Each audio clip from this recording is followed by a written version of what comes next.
안녕하세요. 대한민국에서 기계 산업을 가장 쉽게 설명해준다고 자부하는 대업의 멘토 김기동입니다. 자, 오늘은 부진한 경기에도 불구하고 좋은 실적을 낸 DY 파워에 대해 살펴보도록 할 텐데요.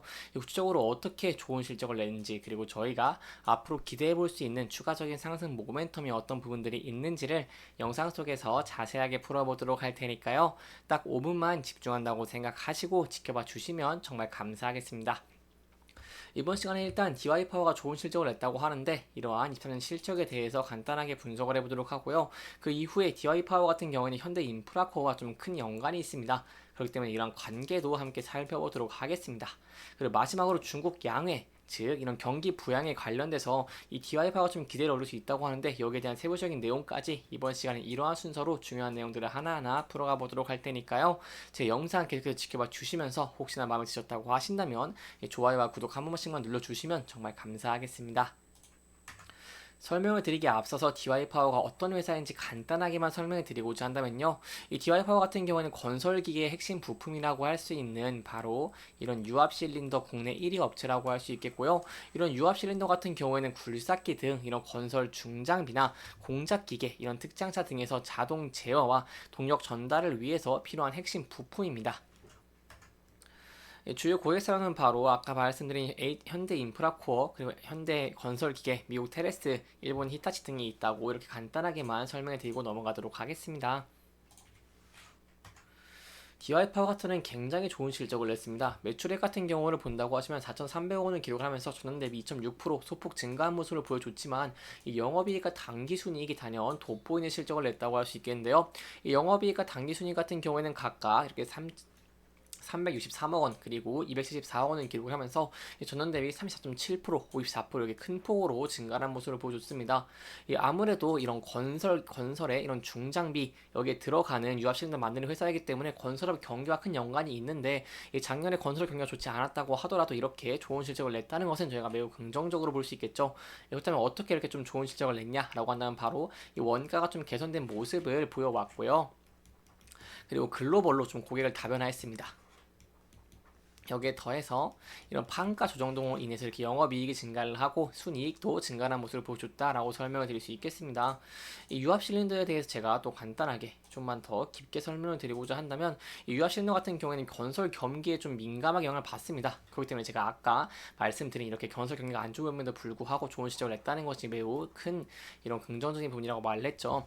특히 더 이런 수요 측면에서 각국의 인프라 투자 규모가 중요하다고 할 수 있겠는데요. 아무래도 DY 파워 같은 경우에는 이러한 이 수출 비중이 크다 보니까 환율 변동에도 좀 큰 영향을 받습니다. 그럼에도 불구하고 좀 좋은 실적을 냈고요. 이 DY 파워의 유압 실린더가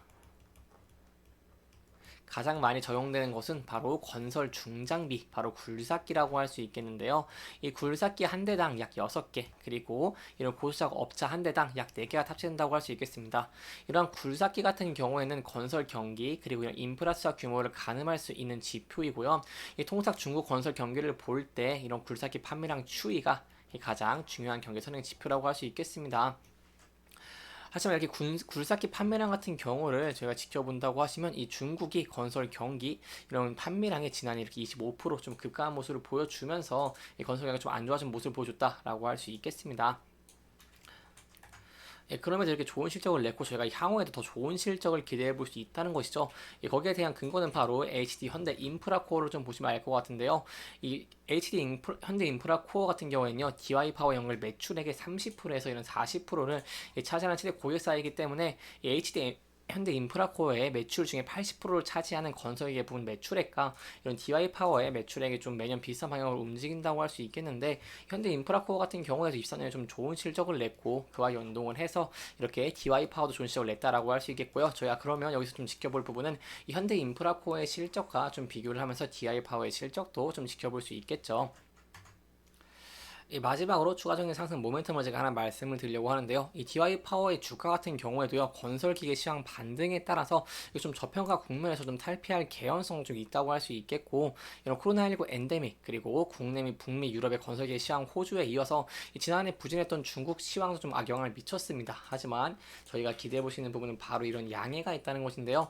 이 양해에서 중국의 경기 부양을 위해서 어떤 노력을 한다고 한다면, 여기 DY 파워 같은 경우에도 큰 수혜를 볼 수 있다고 말씀을 드릴 수 있겠고, 있고, 그렇기 때문에 여기에 대한 내용, 바로 이 대규모 분산 시장의 장기적인 침체, 그리고 중국 수출에 대한 이 글로벌 수요 감소가 좀 악영향을 미치고 있기 때문에, 이에 따라서 중국 정부의 대규모 지원 가능성에 대한 의문이 제기가 되고 있습니다. 현재 좀 신중한 입장을 유지하고 있는 모습을 보여주고 있지만, 중국 양해에서 경기 부양, 이런 부동산 경기 부양에 대해 어떠한 포커스를 좀 보여준다고 한다면, 이 DI 파워 같은 경우에도 큰 수혜를 받으면서 앞으로 주가가 상승할 가능성도 있다는 부분 기억하시면 좋겠고, 이런 양에 대한 내용도 제가 또 다음 영상에서 자세하게 설명해 드리도록 할 테니까요.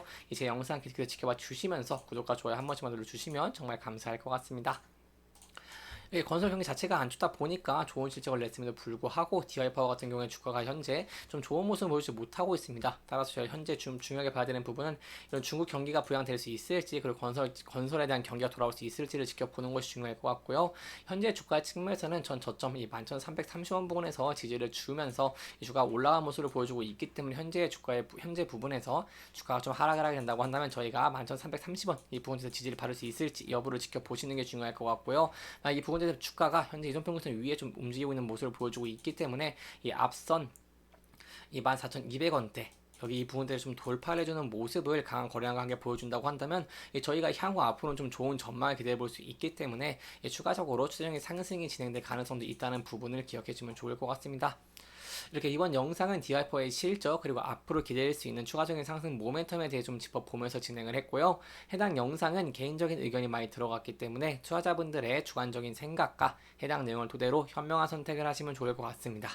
영상 잘 보셨다면 좋아요와 구독 부탁드리고요. 해당 영상뿐만 아니라 대기업에서는 그 누구보다 열정적인 멘토들이 많으니까요. 부디 타 종목의 영상도 시청해 주시길 바라며 오늘 영상 마무리하도록 하겠습니다. 끝까지 시청해 주셔서 감사합니다.